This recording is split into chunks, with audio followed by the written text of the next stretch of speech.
జై శ్రీరామ్. శ్రీమాత్రే నమః. శ్రీ గురుభ్యో నమః. 2025 సంవత్సరం జూన్ నెల 7వ తారీఖు నుంచి 2025 సంవత్సరం జూలై 28వ తారీఖు వరకు కూడా గోచారంలో సింహరాశిలో ఒక ప్రత్యేకాంశం చోటు చేసుకుంటుంది. ఈ ప్రత్యేకాంశం ఏంటంటే, సింహరాశిలో ఇప్పుడు నేను చెప్పిన ఈ సమయం మొత్తం కూడా మంగళ్ మరియు కేతువు వీళ్ళిద్దరూ కలిసి వాళ్ళ సంచారాన్ని సాగిస్తూ ఉన్నారు. మంగళ్ కేతు సంచారము ద్వాదశ రాశుల వాళ్ళకి ఎలాంటి ఎఫెక్ట్ ఉంటుందో మనం చూద్దాము. అయితే అసలు ఏంటి స్పెషల్ సిగ్నిఫికెన్స్ ఏంటి, మంగళ్ మరియు కేతువుకి స్పెషల్ సిగ్నిఫికెన్స్ ఏంటి, అది కూడా సింహరాశిలో ఉన్నప్పుడు వాళ్ళ సిగ్నిఫికెన్స్ ఏంటో మనం చూద్దాం. మనకి పరాశర సంహిత చెప్పేది ఏంటంటే, కుజవత్ కేతు శనివత్ రాహు అని చెప్తుంది. అంటే మంగళ్ మరియు కేతు వీళ్ళిద్దరూ కలిసి బచక్రంలో 8వ స్థానమైన వృశ్చిక రాశిని వీళ్ళిద్దరూ కూడా షేర్ చేసుకుంటారు. అలాగే శని రాహువులు ఇద్దరూ కూడా కుంభరాశిని షేర్ చేసుకుంటారు. వీళ్ళిద్దరూ ఈ రాశిని పంచుకోవడం అంటే, ఒక జలతత్వ రాశిలో ఎప్పుడైనా సరే కేతు భగవానుడు జలతత్వ రాశిలో చాలా హ్యాపీగా ఉంటాడు, హ్యాపీ స్టేట్లో ఉంటాడు. ఎవరికైనా సరే జలతత్వ రాశిలో కేతు భగవానుడు ఉన్నా, అండ్ ఎస్పెషల్లీ లగ్న చక్రంలో జలతత్వ రాశిలో ఉండి, అలాగే అంశ చక్రాలు అంటే నవాంశ చక్రం, ఇంకా రకరకాల దశాంశ, వీటిలో అన్ని చక్రాల్లో డివిజనల్ చార్ట్స్లో కనుక ఆయన జలతత్వ రాశిలో ఉంటే అసలు వాళ్ళకి చాలా బాగా ఉంటుంది. అంటే ప్రత్యేకించి ఉత్త నవాంశలో ఉన్న చాలు, ఎందుకంటే నవాంశ D1 చార్ట్కి ఫిల్టర్ కాబట్టి ఒక్క నవాంశ చార్ట్లో కూడా ఆయన జలతత్వ రాశిలో ఉండి చాలా బాగా ఉంటుంది. అలా జలతత్వ రాశిలో ఉండడానికి ఇష్టపడే కేతు భగవానుడు అగ్నితత్వ రాశి అయిన సింహరాశిలో ఆయన ఉన్నాడు. ఇప్పుడు మంగళకైతే అగ్నితత్వము ఓకే, జలతత్వము కూడా ఓకే, బట్ ఆయన అగ్నితత్వంలో ఇంకా బాగా ఉంటాడు జలతత్వం కంటే కూడా. బట్ వృశ్చిక రాశి ఆయన రాశే కాబట్టి అగ్నితత్వానికి కారణం ఏంటంటే, ఆయన మేషరాశి మరియు వృశ్చిక రాశి అధిపతి అవ్వడం వల్ల అగ్నితత్వ రాశి ఆయన మేషరాశిలో ఆయన ఇంకా బాగా ఉంటాడు. అంటే మనకి ఎవరికైనా జన్మకుండలిలో మంగళు వృశ్చిక రాశి కంటే ఎప్పుడైనా మేషరాశిలో ఉంటేనే ఎక్కువ యోగిస్తాడు. అంటే వృశ్చిక రాశిలో ఉన్న ఆయన ఇచ్చే రిజల్ట్స్ ఇస్తాడు, బట్ ఎక్కువగా మేషరాశిలో ఉంటే యోగిస్తాడు. సో ఇప్పుడు ఆయన అయితే కంఫర్టబుల్గానే ఉన్నాడు మంగళ్. మరి వీళ్ళిద్దరూ కూడా ఒకటే హౌస్ని స్టే చేసుకుంటారు. వృశ్చిక రాశి వీళ్ళిద్దరూ వృశ్చిక రాశి అధిపతులు అవుతూ వృశ్చిక రాశి నుంచి దశమ స్థానంలో సంచారం చేస్తూ ఉన్నారు మంగళ్ మరియు కేతు. వృశ్చిక రాశి నుంచి దశమ స్థానంలో కాలపురుషుడి కుండలిలోంచి పంచమ స్థానంలో, అంటే ఇక్కడ కేంద్ర కోణాలు అవుతున్నాయి. కాలపురుషుడు కుండలిలో నుంచి కోణస్థానం అవుతుంది. వృశ్చిక రాశి నుంచి అంటే న్యాచురల్ లాని మనం చూసుకుంటే కనుక వృశ్చిక రాశి నుంచి కేంద్ర స్థానం అవుతుంది, దశమ స్థానం. ఇక్కడ ఇంకొక విషయం ఏంటంటే, కాలపురుషుడు కుండలిలో మేషరాశి ఈయన రాశి, అలాగే వృశ్చిక రాశి ఈయన రాశి. సో అంటే ఇక్కడ 10 and 5 యాక్సెస్ పడింది వీళ్ళిద్దరికి. ఈ 10 and 5 అంటే దశమ స్థానము మరియు పంచమ స్థానము, ఈ రెండు యాక్సెస్లో పడడం వల్ల ద్వాదశ రాశుల వాళ్ళకి, ద్వాదశ లగ్నాల వాళ్ళకి కొంచెం ప్రత్యేకమైన ఇంపాక్ట్లు ఉంటాయి. అవేంటో మనం చూద్దాం ఇప్పుడు. ఇవన్నీ చూడటానికి ముందుగా అసలు ఇన్నాళ్ళు కూడా మంగళ్ ఆయనకంటే నీచ స్థానంలో ఉన్నాడు, కర్కాటక రాశిలో ఉన్నాడు, నీచ స్థానంలో ఉన్నాడు. నీచ స్థానంలో ఉన్న కుజుడు కర్కాటక రాశిలో కొంతమందికి కొన్ని అనుకూలతలను ఇచ్చాడు, కొంతమందికి కొన్ని ప్రతికూలతలను ఇచ్చాడు. ప్రత్యేకించి అనుకూలతలను ఇచ్చినా కూడా కొంతమందికి బాగా ఉండి ఆ యాక్సెస్ కనుక బాగా ఉంటే, అంటే అక్కడ వాళ్ళకి జన్మజాతకంలో గురు భగవానుడు ఉన్న, అంటే కర్కాటక రాశిలో లేదా ఇంకా వేరే కాంబినేషన్లో కొన్ని అనుకూలమైన పరిస్థితులు వాళ్ళకి ఇచ్చినా కూడా కొంతమందికి, బట్ ప్రతికూల పరిస్థితులు అయితే ఖచ్చితంగా ప్రతి ఒక్కళ్ళు చూస్తారు. దీనికి ఎవరు అతిథులు కారు. మంగళ్ కర్కాటక రాశిలో ఉన్నప్పుడు దానికి అంటే గడిచిన కాలాన్ని చెప్పేది, గడిచిన 2-3 నెలలుగా ఒకటి యాక్సిడెంట్స్ అన్నా ఉండొచ్చు. అందరికీ కలిపి చెప్తున్నాను నేను, ఈ రాశి ఆ రాశి అని కాదు. ఒకటి యాక్సిడెంట్స్ అన్నా అవ్వడానికి ఛాన్స్ ఉంటుంది. మీ అదృష్టం బాగుంటే త్రుటిలో తప్పించుకుంటారు అంతే, బట్ మేజర్ కాదు, కానీ మైనర్. ఇప్పుడు అయిపోయిన దాని గురించి నేను చెప్తున్నాను. అలాగే డిస్ప్యూట్స్ మన చుట్టూ ఉన్న చుట్టుపక్కల వాళ్ళతోటి బాగా గందరగోళం. అసలు జనాలకి దూరం వెళ్ళిపోతే ప్రశాంతంగా ఉంటుందేమో, ఒక మునిలాగా ఒక యోగిలాగా అడవులకి వెళ్ళి తపస్సు చేసుకుంటే బాగుంటుందేమో అన్నంత సిచ్యువేషన్స్ చుట్టుపక్కల, అది బంధువులతో కావచ్చు, ఎవరితో అయినా కావచ్చు, ఇదన్నా ఉంటుంది. లేదా ఆరోగ్య సమస్యలు, అంటే ఈ మూడిట్లో ఏదో ఒకటి మంగళ అయితే ప్రతి ఒక్కళ్ళకి ఇచ్చే తీరుతారు. దీనికి ఎవరు అతిథులు కాదు. గడిచిన 3-4 నెలల సంగతి నేను చెప్తున్నాను. అది ఎందుకంటే ఆయన నీచంలో ఉన్నప్పుడు ఎప్పుడైనా సరే మంగళ కొంచెం ఇలాంటి ఇంపాక్ట్స్ ఇస్తూ ఉంటాడు. అందులో అక్కడ మిగతా ప్లానెటరీ కాంబినేషన్స్ కూడా దానికి తోడయ్యాయి. ఇప్పుడు మనకి బచక్రంలో కాలపురుషుడు కుండలిలో సింహరాశిలో ఉన్న మంగళ్ మరియు కేతు ద్వాదశ రాశుల వాళ్ళకి, ద్వాదశ లగ్నాల వాళ్ళకి ఎలాంటి ఫలితాలు ఇస్తారో మనం విడివిడిగా ప్రతి రాశి వాళ్ళకి తెలుసుకుందాము. ఇది ఒక మంచి కాంబినేషన్ అండి. ఈ కాంబినేషన్ని కనుక మనం చక్కగా యూటిలైజ్ చేసుకుంటే చాలా మంచి రిజల్ట్స్ ఉంటాయి. అంటే దీనికి తగ్గ మనల్ని యాక్టివేట్ చేసుకోవడానికి, ఇది మన జన్మ కుండలిలో ఇలాంటి కాంబో ఉన్నా లేకపోయినా మనం దీన్ని యాక్టివేట్ చేసుకోవడానికి ఒక చిన్న పరిహారం తెలుసుకుందాము. అలాగే అసలు వీళ్ళిద్దరు సింహరాశిలో కలిసి ఉండడం వల్ల ద్వాదశ రాశుల వాళ్ళకి, అలాగే ద్వాదశ లగ్నాల వాళ్ళకి ఎలాంటి అనుకూలతలు ఉన్నాయి, అసలు ఎలాంటి ఫలితాలు ఉన్నాయో ఇప్పుడు మనం చూద్దాం. ఆధ్యాత్మిక మార్గంలో అలాగే సాధనలో పట్టు పెంచుకోవాలనుకున్న వాళ్ళు, ఆధ్యాత్మిక మార్గంలో ఇంకా ముందుకి స్టెప్స్ వేయాలనుకున్న వాళ్ళకి సింహరాశిలో జరిగే మంగళ కేతు సంచారం చాలా మంచిది. ఎందుకంటే సూర్యనారాయణమూర్తి అన్ని విద్యలకి అధిదేవత, మనందరికీ తెలిసిన సంగతే. హనుమంతుడు కూడా సూర్యుడి దగ్గర నుంచే విద్యను ఉపాసించాడు. అందుకే మనం హనుమాన్ చాలీసాలో హనుమాన్ చాలీసాలో ఒక లైన్ వస్తుంది, శ్లోకాల్లో ఒక లైన్, అదేంటంటే అష్టసిద్ధి నవనిధికే దాత అసవరదీన జానకి మాత అని చెప్పి మనం చదువుతాం హనుమాన్ చాలీసాలో. అష్టసిద్ధులు అంటే అంతా కూడా ఆయన సూర్యనారాయణమూర్తి నుంచి గ్రహించిన విద్యే కదా.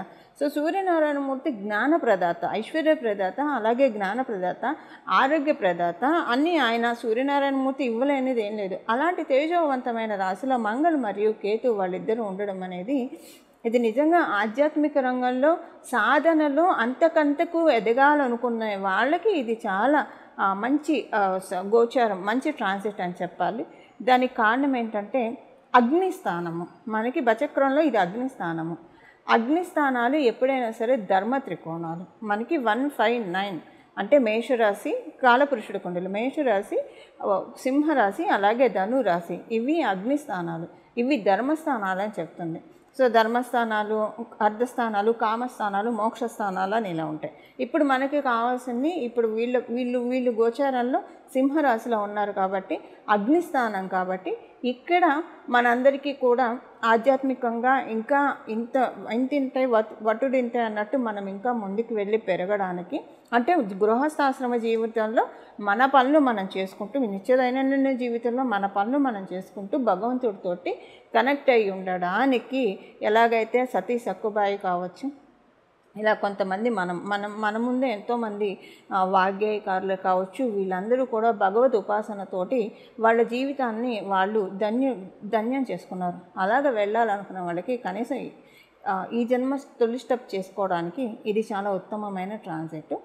వృషభ రాశి వాళ్ళకి, అలాగే వృషభ లగ్నంలో పుట్టిన వాళ్ళకి మంగళ మరియు కేతు సంచారము సింహరాశిలో, అంటే మీకు చతుర్థ స్థానంలో వీళ్ళ సంచారం జరుగుతూ ఉంది. సప్తమ స్థానాధిపతులు వీళ్ళిద్దరూ కూడా చక్కగా సప్తమ స్థానాన్ని రూల్ చేస్తూ ఉన్నారు. బేసిక్గా సప్తమ స్థానాన్ని రూల్ చేస్తూ చతుర్థ స్థానంలో వచ్చి కూర్చున్నారు. అంటే ఒక రకంగా వీళ్ళిద్దరూ కూడా పార్ట్నర్స్ అని చెప్పాలి వృశ్చిక రాశి. ఎందుకంటే మరి ఎక్కడైనా ఏదైనా ఒక హౌస్ని షేర్ చేసుకుంటున్నారంటే అది పార్ట్నర్షిప్పే కదా.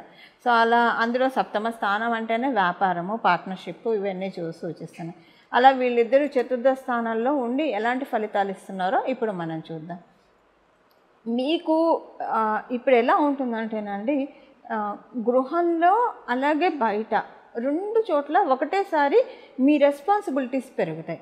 బయట అంటే నా ఉద్దేశం, ఇప్పుడు ఇన్నాళ్ళు మీరు ప్రమోషన్ కోసం ఎదురు చూస్తూ ఉంటే, లేదా వ్యాపారంలో ఇంకా వ్యాపారం పెరగడానికి ఒకటి ప్రయత్నాలు చేస్తూ ఉంటారు కదా, లేదా వ్యాపారం సడన్గా పెరగడం, అంటే ఒకటేసారి రెండు చోట్ల బిజీ అయిపోతారు.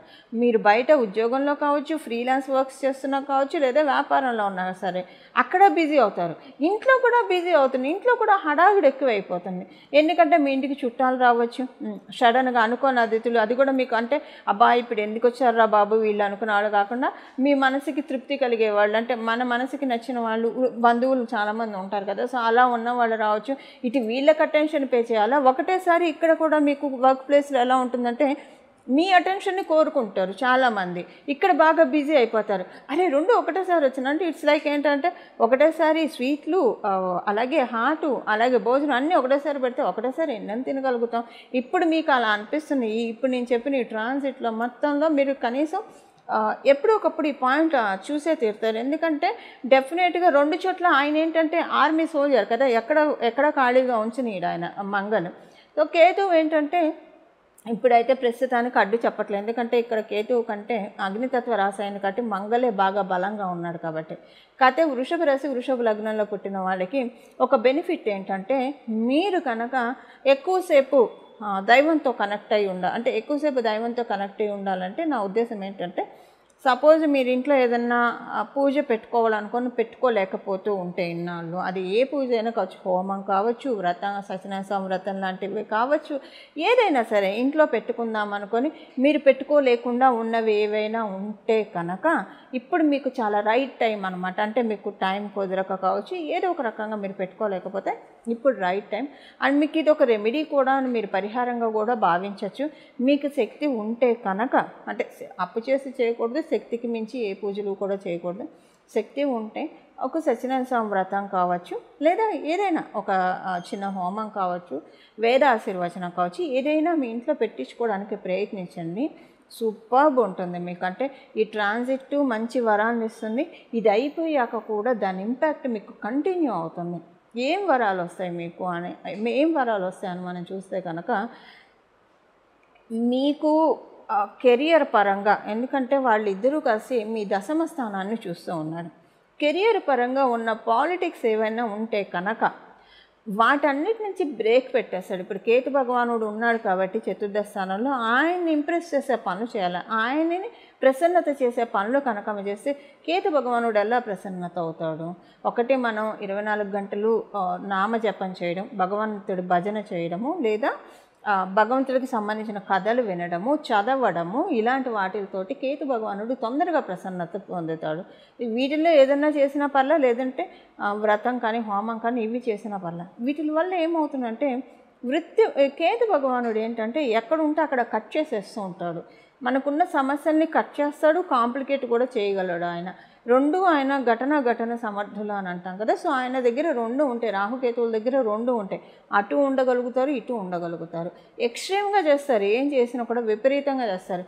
ఇప్పుడు విపరీతంగా మీరు కనుక ఇప్పుడు నేను చెప్పిన వాటిల్లో ఒకటే భగవన్నామ జపము 24/7, అంటే మీరు ఏ పనిలో ఉన్నా చేసుకుంటూ ఉంటే, మనసులో చేసుకుంటూ ఉంటే మీ పనులు మీరు చేసుకుంటూ, లేదా ఇంట్లో ఏదైనా పూజ పెట్టుకున్నా, లేదా భగవంతుడికి సంబంధించిన కథలు చదవడము, వినడం కానీ వీటిలో ఏం చేసినా సరే మీకు కేతు భగవానుడు వాటన్నిటిని కూడా చక్కగా ఇట్లా కట్ చేసుకుంటూ వెళ్ళిపోతాడు అనమాట. అంటే ఎక్కడా కూడా కాంప్లికేటెడ్ థింగ్స్ అనేవి లేకుండా కాంప్లికేటెడ్ థింగ్స్ అన్నిటినీ కూడా అన్కాంప్లికేట్ చేస్తాడు. పీఠముడులన్నీ కూడా చక్కగా ఇప్పుతాడు. మీకు వృత్తి స్థానాల్లో ఒక మంచి రాచబాటలాగా ఉండడానికి ఇది మీకు ఒక మంచి గోచారం అని చెప్పాలి. వృషభ రాశి వృషభ లగ్నంలో పుట్టిన వాళ్ళకి చాలా చక్కగా సద్వినియోగం చేసుకోవడానికి ప్రయత్నించండి. దీని రిజల్ట్స్ మీరే చూస్తారు. ఇలా సద్వినియోగం చేసుకుంటే అమ్మయ్య తల మీద ఉన్న భారం దిగింది, అసలు స్ట్రెస్ అంతా తగ్గిపోయింది అని చాలా ప్రశాంతత మీరు డెఫినెట్గా పొందుతారు. ఇలా మీరు ఉపయోగించుకోవడానికి ప్రయత్నించండి. అలాగే వీళ్ళిద్దరూ కాసి కేతు ధన వ్యవహారాల్లో ఆర్థిక లబ్ధిని కూడా వాళ్ళు కలిగిస్తూ ఉన్నారు. అంటే ఇప్పుడు చెప్పాను కదా, అంటే అది ఇండైరెక్ట్లీ అంతే కదండి, బిజీ అవుతారని చెప్పాను. సో బిజీ అయినప్పుడు డెఫినెట్గా దానికి తగ్గ రిటర్న్స్ కూడా వస్తాయి కదా. అలా మీకు రావడానికి చాలా చక్కటి ఆస్కారము మంగళ్ మరియు కేతు వల్ల ఉంది. ఇది వృషభ రాశి వృషభ లగ్నంలో పుట్టిన వాళ్ళకి మంగళకేతు సంచారం యొక్క ఫలితాలు. ఇప్పుడు పరిహారం మనం చూద్దాము. సింహరాశిలో ఉన్న మంగళ్ మరియు కేతు అందరికీ అనుకూలమైన పరిస్థితులను ఇవ్వడానికి, అంటే అనుకూలమైన అంటే మన జన్మజాతకంలో ఈ యోగం ఉన్నా లేకపోయినా ఉన్న వాళ్ళకైతే ఇంకా బాగా ఉంటుంది. ఎస్పెషల్లీ సింహరాశిలోనే ఉంటే ఇంకా బాగా ఉంటుంది, లేదా ఏ రాశుల్లో అయినా సరే మంగళకేతు కంజంక్షన్ ఉంటే కనుక మీ జన్మజాతకంలో అది అంటే అన్ని రాసుల్లో ఇది పూర్తిగా యోగదాయకం అని కూడా చెప్పలేము. అన్ని రాసుల వాళ్ళకి ఇది యోగదాయకం కాదు. ఇప్పుడు మకర కుంభ రాసుల వాళ్ళకి ఇలా మంగళకేతు కంజంక్షన్ అసలు యోగదాయకం కాదు. కొన్ని రాసుల వాళ్ళకి ఇది చాలా యోగదాయకాన్ని ఫలితాలను కూడా ఇస్తుంది. బట్ ఇప్పుడు మనకి అందరికీ కూడా ఇది యోగవంతమైన ఫలితాన్ని మనందరికీ ప్రసాదిస్తుంది. ఇది యోగవంతమైన ఫలితాన్ని ప్రసాదించడానికి ఏం పరిహారం చేసుకోవాలో ఇప్పుడు మనం చూద్దాం. దీనికల్లా కూడా బుధవారము మరియు ఆదివారము, మంగళవారము, అంటే మంగళవారము, ఆదివారము, బుధవారం ఈ 3 రోజుల్లో కూడా వినాయక స్వామివారి ఆలయానికి వెళ్ళడము, అంటే మీ దగ్గర వినాయక స్వామివారి మందిరం అంటే వినాయక స్వామివారి ఆలయానికి వెళ్ళడము, లేదా మందిరానికి మీకు వెళ్ళడానికి అవకాశం లేకపోతే ఆ రోజు గణపతికి చలిబిడి ఉండ్రాళ్ళు లేదా రవ్వ ఉండ్రాళ్ళు నైవేద్యం పెట్టడం, మోదకులు ఏవైనా నైవేద్యం పెట్టడం, లేదా ఒక బెల్లం ముక్క ఆయనకి నైవేద్యం పెట్టి ఈ 3 రోజుల్లో పెట్టిన బెల్లం ముక్క మీరే తినడానికి ప్రయత్నించండి. మీ కుటుంబ సభ్యులకి పెట్టి మీరు తినడానికి ప్రయత్నించండి. అంటే డైరెక్ట్గా తీసుకోండి. సహజంగా ఏం చేస్తామంటే భగవంతుడికి పెట్టిన బెల్లం ముక్క చారుకో లేదంటే మనం సాంబార్కో వీటిల్లో వాడతాం, లేదా మనం పులిహార చేసుకున్నప్పుడు ఇలా వాడుతూ ఉంటాం. కొన్ని చింతపండు పులుసు పెట్టి చేసే కూరల్లో కూడా వాడుతూ ఉంటాం. అలా కాకుండా ఈ గుడోపహారాన్ని భగవంతుడు మనకిచ్చిన ప్రసాదంలాగా భావించి ఇంట్లో ప్రతి ఒక్కళ్ళు తినాలి. ఇప్పుడు నేను చెప్పిన టైం పీరియడ్ వరకు ఎప్పుడు కూడా ఇలా చేస్తే మంచిది. గణపతికి బెల్లం ముక్క చాలా ఇష్టము. లేదా మీరు రవ్వ ఉండ్రాలు, చలివిడి ఉండ్రాలు ఏం పెట్టినా పర్లేదు. ఈ రోజు చేసినా పర్లేదు, ఈ ట్రాన్సిట్ పీరియడ్ రోజు చేసినా పర్లేదు. బట్ ఈ పర్టికులర్ పీరియడ్లో అంటే రోజు చేసేప్పుడు ఎలా ఉంటుందంటే అది వేరే వాటికి వాడేస్తాం బెల్లం ముక్క. అలా కాకుండా మనం స్వీకరించాలి భక్తితో. ఆదివారం పూట, బుధవారం పూట, మంగళవారం ఈ 3 రోజుల్లో భగవంతుడికి సమర్పించిన నైవేద్యాన్ని మనం తినాలి. వినాయకుడికి సమర్పించిన నైవేద్యాన్ని, అలాగే స్వామివారికి సంబంధించిన అథర్వశీర్షం వినడానికే ప్రయత్నించండి. చదవడం వచ్చిన వాళ్ళు చదవచ్చు. దాంతోపాటు స్వామివారికి సంబంధించిన స్తోత్రాలు, సహస్రనామ స్తోత్రం కావచ్చు, సంకటనాశ గణేశ స్తోత్రం కావచ్చు, ఏదైనా సరే మీకు వీలు ఏదైతే కుదిరిందో అది చేయండి. లేదు ఇవన్నీ మీకు కుదరకపోతే గజాననాయ నమః, గజాననాయ నమః, గజాననాయ నమః ఈ నామాన్ని జపించడానికి ప్రయత్నించండి. ఈ నామ జపం కాబట్టి మీరు ఎప్పుడైనా చేసుకోవచ్చు. అంటే ముందు బీజాక్షరాలు చేరిస్తే అది మంత్రం అవుతుంది, బీజాక్షరాలు లేకపోతే నామం అవుతుంది. నామ జపానికి ఎప్పుడు తప్పు ఉండదు. మీరు ఫుల్ ట్రాన్సిట్ మీరు అంటే ఏదైనా పని చేస్తున్నప్పుడు చక్కగా మైండ్ ఖాళీగా ఉంటుంది కాబట్టి మీ పని మీరు చేస్తూ మైండ్ని గజాననాయ నమః, గజాననాయ నమః, గజాననాయ నమః అనుకుంటూ మీ పని మీరు చేసుకుంటూ ఉంటే కనుక చాలా చక్కటి సత్ఫలితాన్ని మంగళ మరియు కేతు సూర్యస్థానమైన సింహరాశిలో వాళ్ళిద్దరూ కలిసి ప్రసాదిస్తారు. ఇవి అందులో సూర్యస్థానం అంటేనే మనకు తెలుసు, సూర్యుడు అంటేనే వెలుగు. మనకి నవగ్రహ దేవతల్లో కింగ్ అంటే సూర్యుడు అనే మనం చెప్తాం, క్వీన్ అంటే మూన్ అని చెప్తాం. సో ఇలాంటి సూర్యరాశిలో ఉన్న మంగళ మరియు కేతు మనందరి జీవితంలో కూడా చక్కటి బ్లెస్సింగ్స్ ఇవ్వాలని చెప్పి స్పిరిచువల్గా ఎదగాలనుకున్న వాళ్ళు, ఆధ్యాత్మిక మార్గంలో బాగా ఇంకా ఇంక్లైన్ అవ్వాలనుకున్న వాళ్ళు, సాధనలో పట్టు ఇంకా సాధించుకోవాలనుకున్న వాళ్ళకి ప్రత్యేకించి ఈ ట్రాన్సిట్ అతి ఉత్తమమైన ట్రాన్సిట్. మంగళం. నమో భగవతే వాసుదేవాయ.